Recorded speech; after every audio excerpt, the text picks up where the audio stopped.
Big boss 13 में कामयाब पाने वाले सिद्धार्थ शुक्ला का दिल का दौरा पड़ने से इंतकाल हो गया। ताहम मौत की असल वजह जानने के लिए सिद्धार्थ शुक्ला की पोस्टमार्टम रिपोर्ट का इंतजार है। पोस्टमार्टम रिपोर्ट शाम 6 बजे तक मुतवक्का है। जराये के मुताबिक रात 3 बजे से 3:30 बजे के बीच सिद्धार्थ को सीने में दर्द हुआ। सिद्धार्थ ने अपनी बेचैनी के बारे में मां को बताया। सिद्धार्थ को मां पानी देकर इसे सोने को कहा। ताहम सुबह जगाते वक्त सिद्धार्थ नहीं उठे। सिद्धार्थ शुक्ला की उम्र 40 साल की थी। शायकीन के लिए सिद्धार्थ की मौत की खबर पर यकीन करना बहुत मुश्किल है। सिद्धार्थ की मौत की खबर ने टीवी से लेकर बॉलीवुड इंडस्ट्री तक लोगों को हिलाकर रख दिया। करोड़ों मदाहों में गम की लहर है। सिद्धार्थ शुक्ला टीवी सीरियल बालिका वधू से काफी मशहूर हुए थे। इसके बाद हेमेटी शर्मा की दुल्हनिया में नजर आए। दिल से दिल्ली तक में भी अदाकारी के जलवे बिखेर चुके हैं। हाल ही में ब्रोकन बट ब्यूटीफुल में सिद्धार्थ शुक्ला नजर आए थे। रजा मुराद ने गहरे दुख का इजहार किया और क्या कहा। सिद्धार्थ अपने काम में काफी मोहब्बत करते थे और पूरा बॉलीवुड उनसे मोहब्बत करता था। उनके जुबान और अमल में कोई फर्क नहीं था। सिद्धार्थ शुक्ला नहीं रहे, इससे ज्यादा दुखद समाचार हो ही नहीं सकता। सेहतमंद नौजवान, जिंदगी से भरपूर, स्वस्थ, मुंहफट, ईमानदार लड़का। सबसे अलग था वो बिग बॉस में और यही वजह थी कि वो विजेता घोषित करार दिया गया। ना सिर्फ बिग बॉस में बल्कि उससे पहले जब वो बालिका वधू में बतौर अदाकार आए थे, वहां भी उन्होंने अपनी छाप छोड़ी क्योंकि वो ईमानदार थे। जो उनका दिल कहता था वही उनकी जबान पर होता था। निडर थे, मुंहफट थे, सबसे अलग थे और यही वजह थी कि बहुत लोकप्रियता मिली उन्हें। 40 साल की उम्र जो है वो जाने की नहीं है। एक बहुत ही उज्जवल भविष्य दिखाई दे रहा था उनमें, लेकिन मौत पर तो इंसान का कोई हक नहीं है, इस पे काबू नहीं है। साबिक अदाकार रवि किशन का क्या कुछ कहना है, आइए सुनते हैं। बहुत दुखद खबर। सिद्धार्थ शुक्ला इतने कम उम्र में और इस वक्त सक्सेस की दहलीज पर उन्होंने इतना बड़ा कदम रखा था। बिग बॉस के बाद बिग बॉस के घर से उनको बहुत प्रेम मिल रहा था। उनका ये अचानक चले जाना हार्ट अटैक से क्वाइट शॉकिंग, एक बहुत बड़ी क्षति है, बहुत बड़ा नुकसान सिनेमा इंडस्ट्री के लिए, टेलीविजन इंडस्ट्री के लिए, उनके करोड़ों करोड़ों फैंस के लिए जो all over world, all over Hindustan को मोहब्बत करते थे। मतलब क्वाइट शॉकिंग। सिद्धार्थ, तुम बहुत अच्छे इंसान, एक वेरी पॉजिटिव एनर्जी, हमेशा राइट्स के लिए, प्रोटेक्शन के लिए, वुमेन राइट्स के लिए हमेशा खड़े रहते थे। एक आवाज थे तुम, एक स्वाभिमान था तुम्हारा, तुम्हारा एक अलग अंदाज था। इतने कम समय में तुमने बिग बॉस में सबके दिल पर राज किया। और ये सुबह, ये पता नहीं ये कैसी सुबह हुई कि आज ये खबर आई और बहुत बहुत बहुत बहुत दुखद ये है। महादेव से प्रार्थना है उनकी आत्मा को अपने शिव चरणों में स्थान दें। और मैं कुछ नहीं कहना चाहता हूं, निशब्द हूं। हेल्थ फ्रीक गाय, शरीर से प्यार करने वाले, कसरत रोज करने वाले, कुछ समझ में नहीं आ रहा। Quite shocking. कॉमेडियन सुनील पाल ने सिद्धार्थ शुक्ला के बारे में कुछ यूं कहा। आज फिर एक दुखद न्यूज टीवी इंडस्ट्री से, सिनेमा जगत से। सिद्धार्थ शुक्ला टीवी का बहुत ही जाना माना और लाडला नाम और फिल्मी दुनिया में, बॉलीवुड में उभरता हुआ नाम आज हम सबको छोड़ के चला गया। सिद्धार्थ शुक्ला बहुत ही कम समय में बहुत बड़ा नाम, बहुत ज़्यादा पॉपुलर, लोकप्रियता हासिल करने वाला कलाकार, हंसमुख कलाकार। मेरी 3-4 मुलाकातें थी। पहली मुलाकात में उस बंदे ने मुझे, अरे सुनील जी एकदम हंस के गले एकदम वार्म वेलकम जिसे कह सकते हैं गले लगाया। मुझे उनके जाने का बहुत ही। दिल्ली एनसीआर में बारिश की वजह से सड़कों पर जगह जगह पानी जमा हो गया है। नशीबी इलाके ज़र-ए-आब आ गए हैं। लोगों को परेशानियों का सामना करना पड़ रहा है। महकमे मौसमियात के दिल्ली और आसपास के इलाकों में आइंदा कुछ घंटों तक तेज हवाओं के साथ औसत से भारी बारिश हो सकती है। पानी जमा होने पर सियासी बयानबाजी भी हो रही है। ख्याल है कि अगस्त के मुकाबले सितंबर में शिमाली और वस्ती हिंद में मानसून फाल है।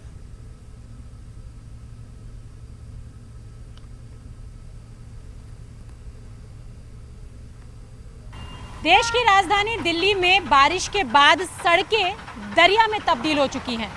तस्वीरों में आपको दिखाना चाहूँगी कि जिस तरीके से बारिश यहाँ पर हो रही है, उसके बाद जलभराव के चलते सड़कें दरिया बन चुकी हैं और जो लोग हैं उनको काफ़ी परेशानी हो रही है। आप देख सकते हैं यहाँ पर दिल्ली सरकार हर बार ये दावा करती है कि मानसून से पहले दिल्ली के ड्रेनेज सिस्टम को सुधार लिया जाएगा, लेकिन मानसून के सीज़न में स्थिति जस की तस रहती है और तस्वीरें साफ बयान कर रही है कि किस तरीके से यहाँ पर जलभराव की समस्या है। लोगों को खासा परेशानी यहाँ पर उसका सामना करना पड़ रहा है।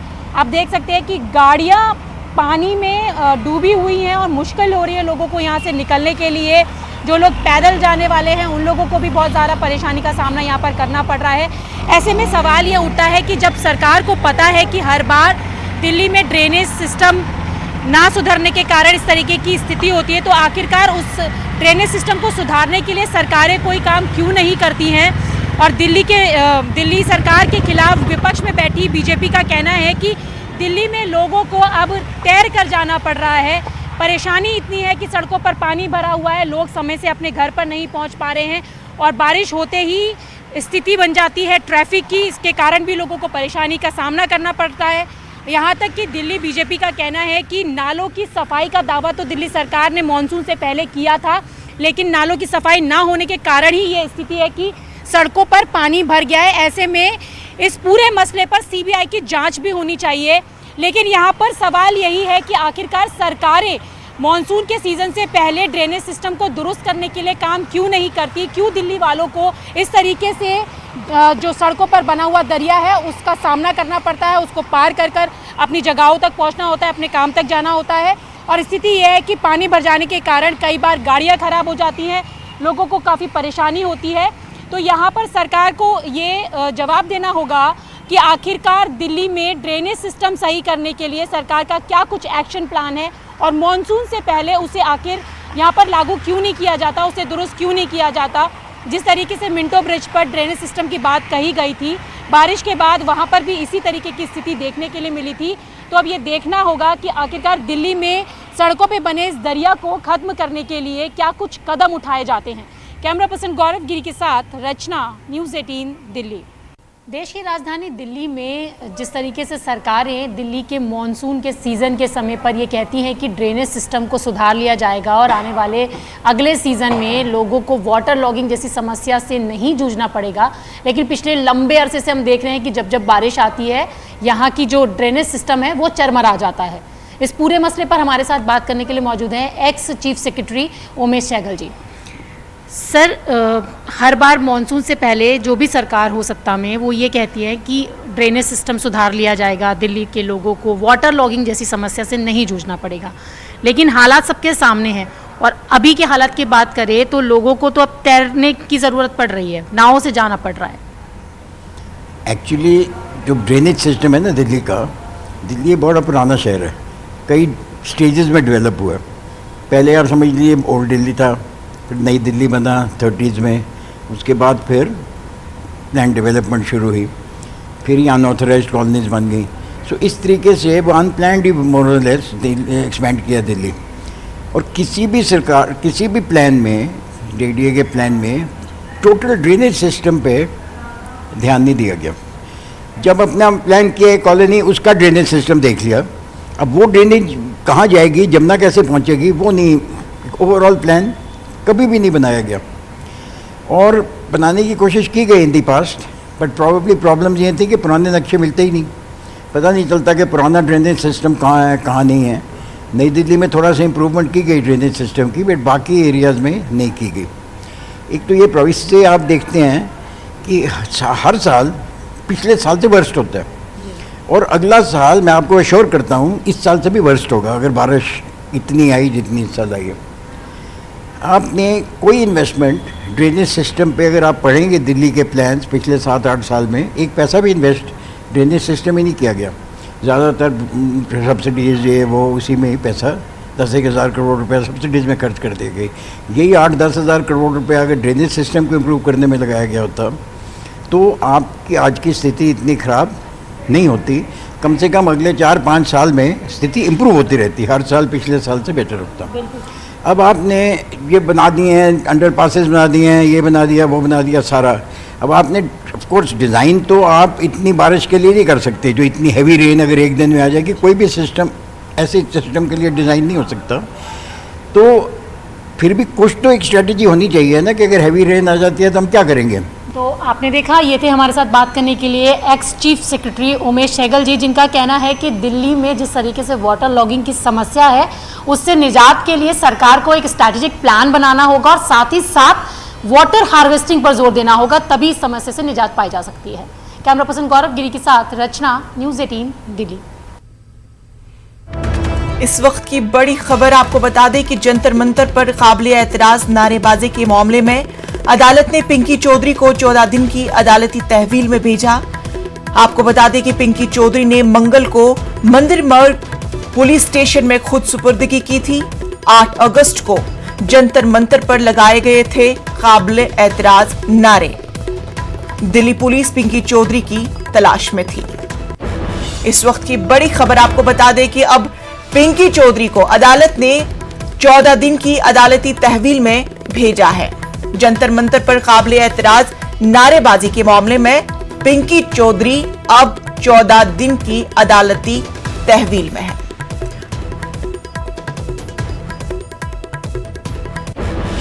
के बाद इस्तकबाल अब बात करते हैं दिल्ली की, जहां पानी भरने की वजह से सियासत जोरों पर है। दिल्ली बीजेपी के तर्जुमान तेजिंदर पाल बग्गा ने दिल्ली के मुख्तलिफ मकामात पर अरविंद केजरीवाल हुकूमत के खिलाफ पोस्टर लगवाए हैं। इन पोस्टरों में पूछा गया है कि क्या स्विमिंग पूल में नहाना है। पोस्टर में केजरीवाल हुकूमत को निशाना बनाया गया और पूछा गया कि दिल्ली हुकूमत ने पानी भरने के लिए काम क्यों नहीं किया, जबकि दिल्ली की सड़कें PWD के तहत आती है। उन्होंने कहा है कि मनीष सिसोदिया को उसका जवाब देना चाहिए और अगर वो चाहे तो आकर हमारे साथ बहस करे। देश की राजधानी दिल्ली में बढ़ते वाटर लॉगिंग को लेकर अब सियासत शुरू हो गई है और सियासत का आलम यह है कि दिल्ली बीजेपी के तेजिंदर पाल सिंह बग्गा ने पोस्टर्स लगवाए हैं। आप देख सकते हैं कि तस्वीरों में आपको मेरे पीछे एक पोस्टर नजर आ रहा होगा जो दिल्ली सरकार के खिलाफ लगाया गया है और वाटर लॉगिंग का जो हाल इस वक्त दिल्ली में है उसको दिखाते हुए लिखा गया है कि स्विमिंग पूल में नहाएं क्या। सवाल पूछा गया है दिल्ली सरकार से, क्योंकि मॉनसून शुरू होने से पहले लगातार दिल्ली सरकार का दावा था कि इस मॉनसून में लोगों को वाटर लॉगिंग की समस्या से दो चार नहीं होना पड़ेगा, लेकिन बारिश के बाद जिस तरीके की हालत दिल्ली में देखी जा रही है, जगह जगह वाटर लॉगिंग की समस्या से लोग परेशान हो रहे हैं। इसी को देखते हुए ये पोस्टर लगाया गया है। हमारे साथ बात करने के लिए मौजूद है तेजिंदर पाल बग्गा। बग्गा जी, ये बताइए कि वाटर लॉगिंग को लेकर आपने एक पोस्टर लगाया और आपने उसमें एक सवाल पूछा है कि स्विमिंग पूल में नहाएं क्या। देखिए अरविंद केजरीवाल जी, कुछ भी होता है, एक गेट भी लगता है तो उसका पोस्टर लगाते हैं। मुझे लगता है कि दिल्ली के अंदर जो हमारे मुख्यमंत्री हैं, जितनी ऐड वो करते हैं पूरे देश में कोई नहीं करता होगा। मतलब आप सोचिए, एक मोहल्ले का गेट लगता है तो उसका ऐड बेंगलोर के अखबार में छपता है। तो केजरीवाल जी ने इतना बड़ा अद्भुत कार्य किया है दिल्ली के लिए। दिल्ली में पिछले 3 दिन में लोग 10 किलोमीटर का रास्ता 3-3 घंटे 4-4 घंटे में ट्रैवल कर रहे हैं। मुझे लगा कि केजरीवाल जी यहाँ पोस्टर लगाना भूल गए हैं, तो उनकी सौजन्य से, उनकी तरफ से हमने ये पोस्टर लगाया है कि केजरीवाल जी ने दिल्ली में इतना अच्छा वाटरफॉल, नायग्रा वाटरफॉल का हमने नाम सुना था, वाटर पार्क में लोग जाते थे, तो केजरीवाल जी ने मुफ्त स्विमिंग पूल नायग्रा फॉल की तरह एक अच्छा बनाया है। तो मुझे लगता है इसका पोस्टर लगना चाहिए था उनकी तरफ से, वो भूल गए तो इसलिए हमने लगा दिया। तो आपने देखा, ये थे हमारे साथ बात करने के लिए तेजिंदर पाल बग्गा, जिनका कहना है कि अगर सरकार ड्रेनेज सिस्टम को सुधारने पर काम करती तो शायद इस तरीके के पोस्टर्स लगवाने की ज़रूरत नहीं पड़ती और जब दिल्ली के लोग वाटर लॉगिंग की समस्या से जूझ रहे हैं, तो दिल्ली के मुख्यमंत्री अरविंद केजरीवाल दिल्ली से गायब है। कैमरा पर्सन गौरव गिरी के साथ रचना, न्यूज़ 18 दिल्ली। असदुद्दीन ओवैसी ने कहा कि हुकूमत ने तालिबान की गुजारिश पर भारत की सरजमीन पर बातचीत की। उन्होंने मरकजी हुकूमत से मांग की कि वो तालिबान पर अपना मौक़िफ़ वाज़े करे कि तालिबान दहशतगर्द है या फिर नहीं। एक मुसलमान अगर तरकारी बेचता है तालिबानी है, कोई इनसे अपोज करता है पॉलिटिकली, चाहे मुसलमान हो ना हो, ये तालिबानी सोच का है। ये बीजेपी के लोग आपके चैनलों पर बैठकर बोलते हैं। ये सरकार सोचती नहीं है इन चीज़ों को। इनको सिर्फ एक ही लगता है, एक ही फोकस होना चाहिए, कैसे देश को हिंदुत्व में तब्दील कर दिया जाए। डोमेस्टिक पॉलिटिक्स को फॉरेन पॉलिसी बना देते हैं लोग। यही इनकी सबसे बड़ी कमजोरी और नाकामी रही है। अरे भाई, हम तो सवाल कर रहे हैं कि आपने भारत की टेरिटरी पर तालिबान के आदमी को बुलाया उनके रिक्वेस्ट पर, तो क्या आपने उनको चाय पिलाया, दूध की चाय या बगैर दूध की, कौन सी, और क्या कबाब खिलाया आपने उसमें? और हाजीघाट में जो हमारा माइनिंग राइट्स के बारे में क्या बोला आपने? क्या आपने उनसे कहा कि हेलमंड में जैश ए मोहम्मद जो पार्लियामेंट पर हमला किया, एयरक्राफ्ट हमारा हाईजैक किए, लश्कर तैयबा जो मुंबई की सरजमीन पर मासूम लोगों को मारे, उनका कैंप खोस में चल रहा है, आपकी क्या पॉलिसी है? और तालिबान के टेररिस्ट है नहीं है, और अगर है तो यूएपीए में शामिल करेंगे नहीं करेंगे? भारत यूएन सैंक्शन कमेटी का चेयरमैन है। तालिबान के 100 लीडर, हक्कानी नेटवर्क के कई लीडर्स, वो हक्कानी नेटवर्क जो हमारे एम्बेसी पर हमला किया और हमारा डिप्लोमेट मारा गया, क्या पॉलिसी है मोदी सरकार की? बताइए। गवर्नमेंट क्यों शर्मा रही है? क्यों शर्मा रही है? हैं?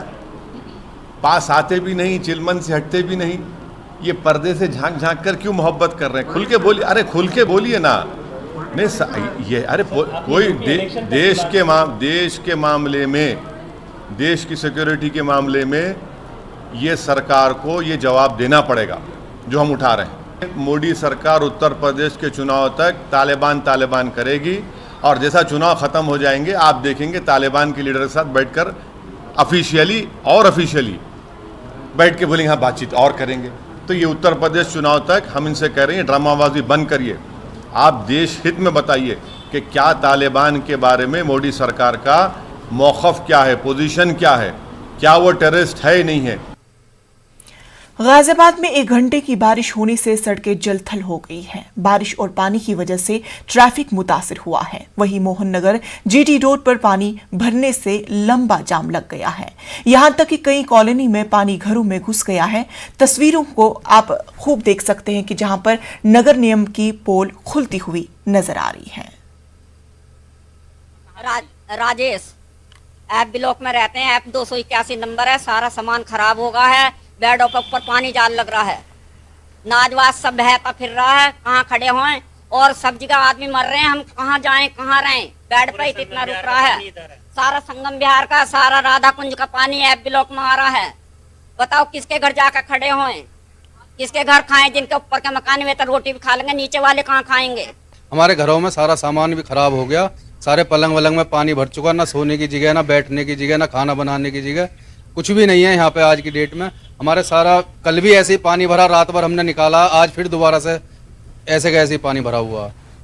कहीं इसकी निकासी नहीं है, कुछ नहीं है। पाइपलाइन डाली है, पाइपलाइन चालू नहीं है, कहीं भी नाले सारे बंद पड़े हैं, सारा पानी हमारे यहीं पे ब्लॉक में आके जमा हो रहा है। यूपी में 500 से जायद इमदाद याफ्ता दीनी मदारिस के कानूनी जवाज पर इलाहाबाद हाईकोर्ट ने सवाल उठाए हैं। इलाहाबाद हाईकोर्ट ने रियासती हुकूमत से सवाल किया है कि क्या एक सेक्युलर रियासत में मजहबी इदारों को सरकारी इमदाद दी जा सकती है। अदालत ने रियासती हुकूमत से यह अहम सवाल भी किया कि क्या सरकारी इमदाद याफ्ता दीनी मदारिस में खवातीन की तालीम का भी इंतजाम है।